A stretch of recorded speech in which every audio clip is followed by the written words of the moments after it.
was a picking mistake. So we should have been trying the Matassa Blanc, and so we're trying the Matassa Alexandria. So. Is it still a Van de Pey Put Caton? It's still Van de Pey de Caton, yes. What are the age of those winemakers going natural? Are they very young winemaker? Are they mostly they're pretty young. Yeah. But then some. Marcel Lapierre died quite recently. Obviously, he was the pioneer, wasn't he? He was the pioneer. Yeah. Giorgione was the pioneer. Lapierre was, the Saint Peter or whatever. Main disciple.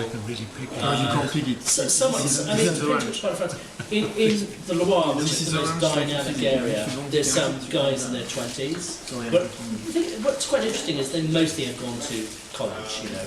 Studied wine, come back, and then. Sometimes they do it for the sake of being different, not that what the father was doing. No, I think it's like anyone. You get influenced by the people whose wines you love to drink. So, for example, not Ganabab, but one of some of the guys in Jura basically, they went. There's a winemaking college, university in Burgundy, and they went there, and they were told that not using sulphur in wines. It was a bit like you say. Oh, what would happen if we didn't use any sulphur in wines? And there was a big guffaw from the lecturer saying, ha ha ha ha ha, how stupid could you possibly be? But they said, well, my father never used sulphur. I said, yeah, but he's an idiot, And they go back and they sort of start making wines with sulphur. And then they said, well, what would happen if I make wines without any sulphur? And they said, oh, actually, this reminds me of what I tasted when I was with my father, and it's actually delicious, and they don't need to.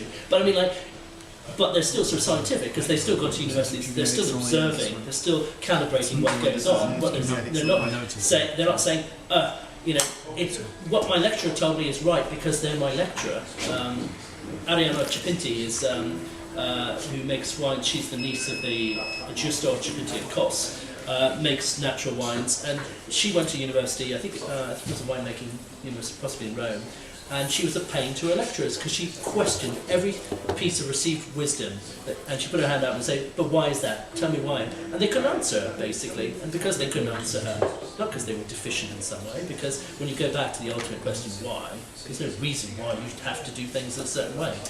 The laws of winemaking are not the Ten Commandments, because as many winemakers as there are there different ways of making wine. So everyone has a choice. And they follow a particular path, they see what happens, they evaluate, and then they go on. I don't suppose people, when they experimented with biodynamics, knew what they were doing. But growers such as André Ostertag, who are enormous respect for, said, I use biodynamics, I don't know why it works, but it works. The difference between that row of vines, which was not a biodynamic, which I didn't use biodynamic preparations for, and now and what it was then, it's staggering. I'm going to continue doing it, but I can't explain it. So there is a mystery in it, and we don't like, in the scientific world or in the wine world, we don't like mysteries. But I don't mind a bit of mystique, I quite like it. It adds to the magic of wine. But we try to explain everything to the nth degree. Well, we're never going to find the truth. Matassa, made by Tom Luba, who made the famous observatory wines in South Africa. I'm in almost daily contact with Tom. More frustrated guy I never met. He's got some observatory wines in South Africa which we just tried, which he hasn't been able to get out of South Africa for the past 5 years. Goes to tasting panels and gets rejected. Why? Because it's not typical South African wine, supposedly. What is typical South Africa? His wines are no sulphur, no filtering or fining. So they're very similar to his wines in the Roussillon. His wines in the Roussillon Pass Master, but he's obviously not. His wines aren't typical for South Africa. But then I did a further investigation. I found there's dozens of guys in South Africa who can't get their wines out of the country for export. It's shocking. They can sell them in South Africa. In South Africa, yeah. Roving from Wregg gave me 2 or 3 examples.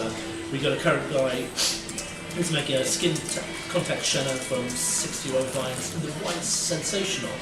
And they said, never. It's atypical Chenin. Well, because you allow some skin contact.